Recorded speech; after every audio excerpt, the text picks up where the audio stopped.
Magandang araw mga kakita-kits! Isang mainit na balita ang ating pag-uusapan ngayon tungkol sa ating paboritong kapamilya singer na si Darren Espanto. Kamakailan lamang ay dumaan sa isang matinding pagsubok si Darren matapos siyang maoperahan dahil sa appendicitis.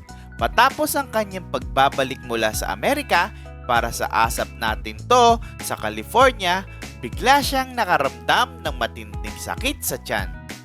Ayon kay Darren, ilang oras bago siya maglanding sa Maynila, naramdaman na niya ang kirot sa lower right part ng kanyang tiyan. Inakala niyang simpleng gutong lamang, gas o kaya ulcer.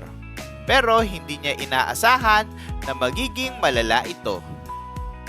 Pagdating sa Maynila, lalo pang lumala ang sakit na naramdaman ni Darren habang papauwi sa kanilang bahay. Dahil dito, kinailangan siyang isugod agad sa ospital. Agad siyang isinilalim sa CT scan at X-ray. At kinumpirma na kailangan na siyang operahan. Sa unang pagkakataon, dumaan si Darren sa ganitong operasyon. Ayon sa mga doktor, posibleng indigestion ang sanhi nito.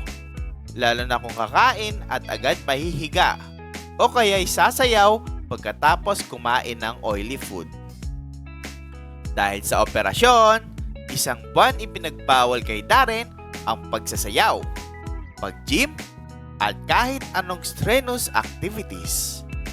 Mabuti na lamang at sa Oktubre paggaganapin ang magpasikat ng It's Showtime, kung saan unang beses niyang makakasama sa team sina Vong Navarro, Ami Perez at Ayon Perez.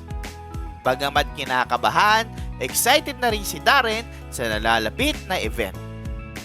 Ito rin ang kauna-unahang pagkakataon na magiging bahagi siya ng isang magpasikat team matapos niyang mag-guest at maging horado sa mga nakaraang taon. Kaya't mga kakita-kits, patuloy nating suportahan si Darren sa kanyang recovery at abangan ang kanyang mga susunod na performances.